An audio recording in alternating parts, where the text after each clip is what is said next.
Pada video kali ini, saya akan menjelaskan dari hasil makalah saya yang berjudul Ruang Lingkup Evolusi. Yang pertama yaitu pengertian evolusi.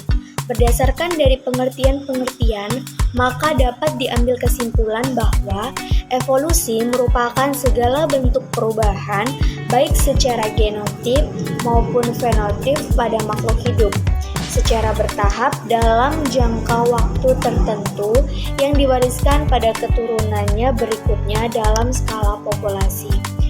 Nah, adapun syarat-syarat terjadinya evolusi yaitu adanya perubahan, terjadi secara bertahap, terjadi pada waktu yang tertentu, diwariskan kepada keturunannya, dan terjadi dalam skala populasi. Nah, kemudian yang kedua yaitu ruang lingkup evolusi. Berdasarkan macam evolusi yang terjadi pada makhluk hidup disebut dengan evolusi organik. Yang pertama yaitu mega evolusi, yaitu perubahan yang berhubungan dengan terjadinya tingkatan yang lebih tinggi dari spesies, seperti genus, familia, ordo, klasis, filum, dan dunia kehidupan. Kemudian yaitu evolusi progresif, meliputi proses perubahan pada makhluk hidup dari bentuk yang sederhana menuju ke bentuk yang lebih kompleks. Yang selanjutnya yaitu sejarah perkembangan teori evolusi. Sebutan evolusi muncul sudah berabad-abad tahun yang lalu.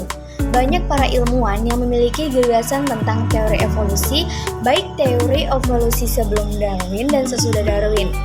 Konsep yang terkenal adalah jus dan disus pada organ-organ makhluk hidup yang memiliki arti dipergunakan dan tidak dipergunakan, dan itu akan berlaku kekal sehingga dapat menurun kepada keturunannya. Menurut Mawardi dan Hidayati 2009. Kemudian yaitu teori Darwin. Charles Darwin tidak sependapat dengan gagasan Lamarck. Dia mengemukakan bahwa evolusi yang terjadi karena adanya seleksi alam. Bahwasanya spesies yang hidup pada saat itu adalah bermula dari spesies masa lampau. Seleksi alam atau pertarungan yang terjadi di Kepulauan Galapagos dialami oleh burung yang memiliki paruh panjang, sedang, dan kecil. Yang memiliki paruh panjang memakan serangga, sedangkan yang memiliki paruh sedang memakan biji-bijian, dan yang memiliki paruh pendek memakan buah-buahan. Teori Alfred Wallace. Selain Darwin, ternyata ada seseorang ilmuwan yang mengemukakan gagasannya tentang evolusi yang serupa, dan itu adalah Wallace. Pengamatan Wallace berlangsung di berbagai benua dan termasuk pulau di Sulawesi yang terkenal dengan garis Wallace sebagai garis pemisah. Kemudian, teori August Weismann. Weismann berpendapat bahwa dengan gagasan yang dimiliki Darwin, dia menambahi gagasan Darwin dengan pernyataannya seperti ini, bahwasanya evolusi yaitu masalah genetika yang memiliki artian tentang keturunan, yang menyangkut masalah bagaimanakah mewariskan gen-gen melalui sel kelamin. Nah, yang terakhir yaitu teori Hugo Darwin. Seorang botanik asal Belanda, dia adalah Darwis, yang mengungkapkan bahwa evolusi ini terjadi karena adanya mutasi. Mutasi adalah perubahan yang sempurna terhadap sifat dan keturunannya. Nah, yang terakhir yaitu hubungan transformasi bentuk dengan evolusi.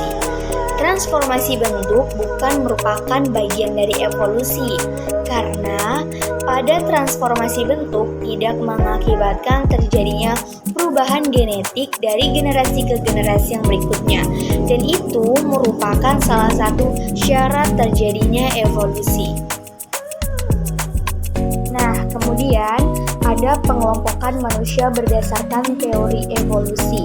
Yang pertama yaitu Australopithecus, Pithecanthropus, Neanderthal, Cro-Magnon, Homo sapiens, Homo saurensis, dan Homo wejackensis.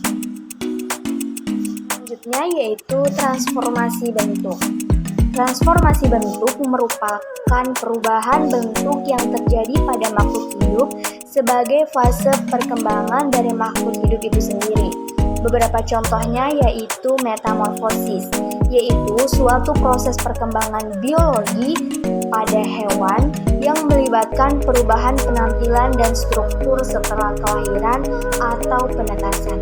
Metamorfosis kupu-kupu sempurna yaitu yang mempunyai 4 tahap, yaitu telur, larva, pupa, dan metamorfosis kupu-kupu dewasa.